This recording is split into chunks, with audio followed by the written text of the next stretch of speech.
आपका स्वागत है आपके अपने YouTube चैनल महाअध्ययन में। वीडियो को लाइक करें और अगर अभी तक चैनल को सब्सक्राइब नहीं किया है तो जल्दी से कर दें। आज हम करने जा रहे हैं छठी की कक्षाओं के लिए हिंदी की वर्कशीट और हमारा पाठ का नाम है अक्षरों का महत्व और इसका भाग 3 आज हम पढ़ने जा रहे हैं।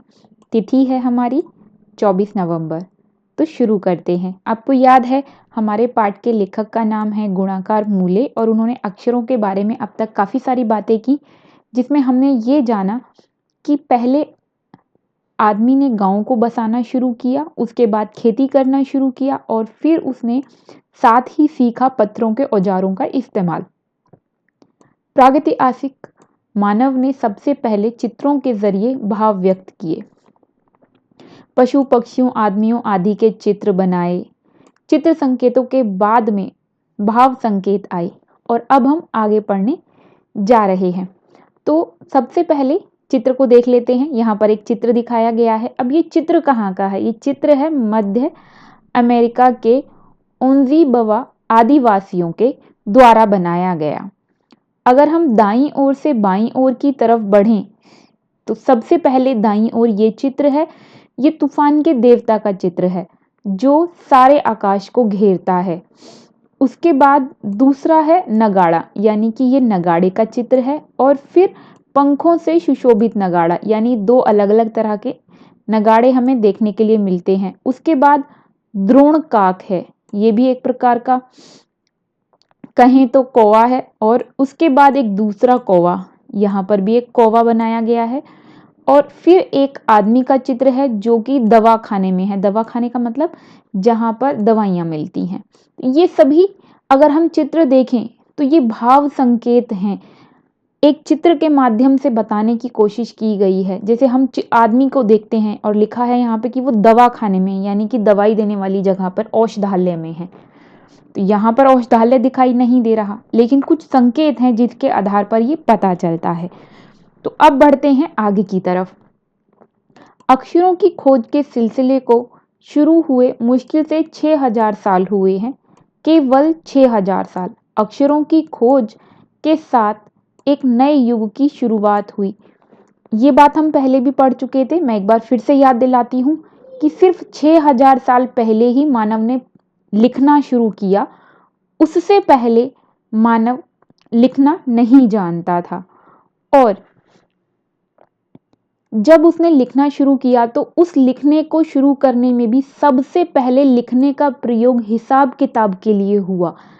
किसको कितना दिया, कितना लेना है, इसके लिए चिन्ह बनाए गए निशान बनाए गए और बाद में कहीं चलकर जो हम सोचते हैं उसे लिखने के लिए अक्षर बनाए गए। तो आदमी अपने विचारों और अपने हिसाब किताब को लिखने लगा। कब लिखने लगा? जब अक्षरों की खोज हुई। और मैंने आपको बता ही दिया है अक्षरों की खोज जब हुई तो सबसे पहले हिसाब किताब के लिए हुई। तब से मानव को सभ्य कहा जाने लगा। अब ये बहुत इंपॉर्टेंट बात है यहाँ पर, बहुत ही महत्वपूर्ण, कि जब से लेखन कला आई, लिखना शुरू हुआ, तब से मानव सभ्यता का विकास हुआ और मानव को हम उसके बाद से ही सभ्य कहने लगे। इसके बाद अगर हम आगे पढ़ें तो आदमी ने जब से लिखना शुरू किया तब से इतिहास आरंभ हुआ। तो अब यहाँ लिखा है तब से इतिहास आरंभ हुआ, तो जबकि हम इतिहास जब पढ़ते हैं तो इससे भी पुरानी बातें पढ़ते हैं। तो लिखने से शुरू होता है इतिहास, तो लिखने से पहले वाले समय को क्या बोलेंगे? उसी को बोलते हैं प्रागैतिहासिक काल, जिसकी जानकारी तो हमें है लेकिन लिखित रूप में हमारे पास कुछ भी नहीं है। उसी काल को प्रागैतिहासिक काल कहते हैं। प्राग यानी पहले वाला, इतिहास इतिहास के पहले वाला काल बोलते हैं। तो बीच में कुछ पंक्ति छूट गई हैं, चलो उन्हें भी पढ़ लेते हैं। किसी भी कौम या देश का इतिहास तब से शुरू होता है जब से आदमी के लिखे हुए लेख मिलने लगते हैं। इस प्रकार इतिहास को शुरू हुए मुश्किल से 6000 साल हुए हैं। मतलब हमारे पास जो चीज़ें लिखित रूप में प्राप्त होती हैं वो सिर्फ 6000 साल पुरानी ही प्राप्त होती हैं। उससे पहले की चीज़ों का हम अलग अलग चीज़ों के आधार पर इतिहास पता लगाते हैं या उस समय की बातों को जानने की कोशिश करते हैं। जैसे हमने बात की कि कहीं से हमें चित्र मिले हैं, कहीं से हमें पत्थरों के औजार मिले हैं। ये सारी बातें हम इतिहास में कर चुके हैं और इतिहास की अभी हाल ही में जो वर्कशीट हमने की है उसमें हमने ये सब पढ़ा था। तो ये सारी बातें हमने अक्षरों के बारे में पढ़ी कि अक्षर इतने महत्वपूर्ण हैं। तो चलिए फिलहाल हम ये देख लेते हैं कि अब हमने क्या जाना और सीखा। सबसे पहला प्रश्न है हमारा, प्रागैतिहासिक काल किसे कहते हैं? तो लगभग 6000 साल से पहले के काल को प्रागैतिहासिक काल कहते हैं। इस समय तक मानव ने लिखना नहीं सीखा। तो 6000 साल से इतिहास शुरू होता है और उससे पहले के काल को प्रागैतिहासिक काल कहते हैं। इसके बाद यहाँ पर एक शब्द दिखाई देता है हमें, जो यहाँ लिखा हुआ है अनादिकाल। अनादिकाल शब्द में अन और आदि को जोड़कर लिखा गया है। तो इसमें जब ऐसे शब्द हम लिखते हैं जिसमें आगे एक शब्द जोड़ दिया जाता है और मूल शब्द कोई और होता है, तो ये आगे जुड़ने वाला शब्द उपसर्ग होता है। तो अगर हम ये कहें कि मूल शब्द के शुरू में कुछ जोड़ने से जब नया शब्द बनता है, तो उसमें जो मूल शब्द के अलावा जो दूसरा शब्द हमने आगे जोड़ा है, शुरुआत में जोड़ा है, उसे उपसर्ग कहते हैं। तो ये बिल्कुल सही होगा। तो अब इन्होंने हमें ये कहा है कि इन्होंने हमें कुछ शब्द दिए हैं और हमसे कहा है कि इसमें से उपसर्ग अलग कीजिए। तो जो आगे शब्द है उसे अलग करना है और जो मूल शब्द है उसे अलग करना है। तो असफल में मूल शब्द होता है सफल। और अनुचित, इसके बाद अगर हम देखें तो ये असफल, अ जमा सफल, अनुचित, अन जमा ऊंचित, अ जमा परिचित, अ जमा दृश्य, अन जमा आवश्यक, अन जमा इच्छा। तो इन शब्दों में मूल शब्द क्या है?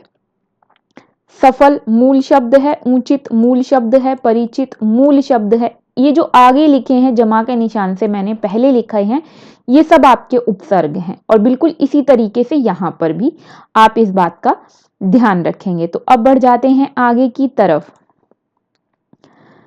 क्या होता अगर भाषा न होती? अपने मित्र या भाई बहन से बातचीत करके लिखिए। तो फिलहाल आपके लिए मित्र और भाई बहन मैं ही हूं, तो इसका उत्तर ये रहा।